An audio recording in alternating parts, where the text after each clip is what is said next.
Ha? After you wash the clothes, you wash the dog, nilagay din. Nilagay na sa washing machine, nakala mo yung dog.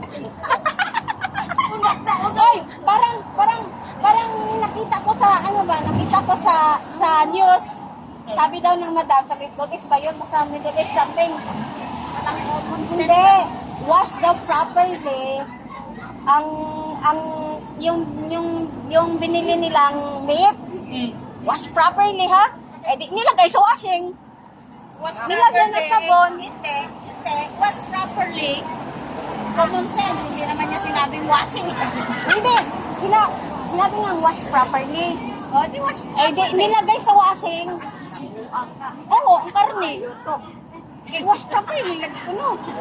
Ang inisip yata yun. Well, sir, wake up, you eat, sir. And then after you eat, sir, you eat yourself. And then I take a rest for a while. After you eat yourself, you eat me. Sabi ko, Diyos ko. Manananggal. Ang sabi ng Pilipina, every 1 month notice. Sa ano niya kasi. Ako kainin niya. Sabi ko, mamas mo nga dahil ko ako. Ngayon na kaya, ang dami kaya dito yung mga enching na, yung para bang Islam na ano Kasi, yun o. Marina nila. Kasagara yun o. Kasagara yung taga-Mandarin. It used to... Una ko doon sa pangalawang amo ko. Cook yourself. Eh, yung matanda pala man, ano doon sa China siya. Hoy, may cellphone ako dyan isa. Ay, nagpapaisan siya. Sabi niya, pumili na isang buong manok. Eh, siyempre, una kong walang yun. Hindi marunong mag-English. Eh, ganyan-ganyan. O, okay. At ayun, madali naman tayo makapick up, di ba? Inano ko, nilinis ko na. Sit, cut. Sabi ko ganyan. Yeah, cut. Cut.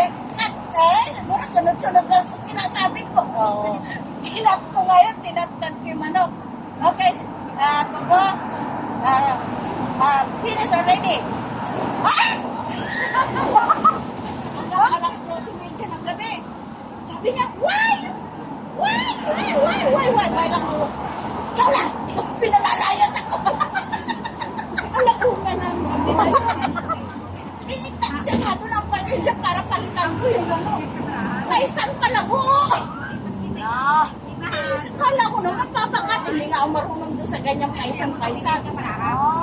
Galit na galit. Alauna na. Ay, yung ano, yung inaalay nila. Oo, yung pinaaral nila. Oo. Kayo, pati nga yung lahat, oo, di ba? Tapos naligo ako dahil ano na, yung gusto ko na pinakayang heater, winter. Ako pa nakikinig ako.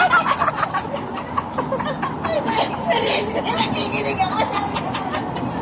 Oo, tanda yung buwang yun. Yun nga yung initsa ko doon sa loob ng crib na malaki. Parang siyang baboy doon. Okay. Nanghina kaya ako. Manay mo ang mahaba ng dinuro ako sa mukha. Dinuro ako. Pagtali ko. Ginano ko siya. Initsa ko siya. Ang lakas ko. Sa net yun. Net. Hindi siya ihikot siya ng ito. Talagang nawalan ako ng ano. Tapos may 4 years old akong alaga. Che, ano nahimasmasal na ako. Eh talagang tangga siya ng ano to. Hindi ko, hinahaya ko siya ikot ang ikot. Pwede nga. Huwag hindi nasira yung Ha? hindi nasira yung cake. Hindi. Ano yun? Sa bata ko na malikot yun. Kasi laki ko lang matanda. Pwede nga yun. Kaya lang ako. Eh ngayon sabi ng bata, Che, mama to come out. Eh para naman akong na ano na himasmasan na ako. Nagamit ko lang yun. Itinuwat namin ngayon yung cream. Parang baboy na nakawala. Eh di nakawala. Eh ngayon naghinto sa likod ko. Kakalunin na naman ako. Takbo yung harap ko sa kanya. Takbo siya doon sa kwarto niya. Sinaradong pinto kagad. Dahil sa takot. Nag-ipit ang kamay. Namatay ako.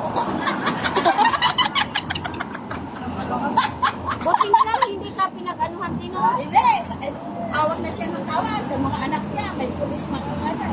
Ako, prepare na nun, kasi nahawa nung dinuro niya ako, napaganyan ako, kung sa may kalana, sa may, nahawakan ko ba yung pulis ko? Suksukan. E di ngayon, dahil galing ko na, nang dilim ng paningin ko, hinuli ko na lang siya, init ako siya, parang nangkitsa ako ng biik. Baboy. Hindi ngayon, eto, tumawag na ako sa amin. Sabi ko, doon sa mister ko, kung ano man mangyari, kasi baka sabihin, bigong pagpatay dahil nahawakan ko ang mga kampit, di ba? Yung suryo. Eh, syempre, ando naman yung alaga ko. Di ngayon, baka ko pa nakita rin ang alaga ko, yung ganun ba? Eh, hindi ko ganun dahil na, ano ko lang, bukol ka ako, dahil tinuturo ako. Eh, di ngayon, nakanta na lang yung ako, sabi ko, kung ano ka mangyari sa akin, makulong ako, eh, alam na nila. Eto na, itong amo ko, gabi na, kumating. Eh siya, nandun nakakulong sa akin. Siya lumalawat takot sa akin. Eh nung narinig niya nang inopen yung pintuan, dumating na yung anak niya, lalaki eh. Eh, ginagawa niya, tapos nakaupo na ako sa sopa. Nadandan nila ako, nakaupo na ako sa sopa dahil ano na ako, prepare na ako. Ngayon, nagsusupo na siya. Sa ano, hindi siya pinansin ng anak. Eh di ngayon, akala ko, di ako lang, kung tatanungin ako, di ako. Hindi rin siya inanong. Hindi rin ako tinanong. Alam mo kung sino tinanong? Yung 4 years old. What happened? Mama, ba't itong kilcheche? Alam ko ba sa harapan mo sinampal niya yung apo niya, 4 years old? Sinampal niya talaga kasi siya pinagpita.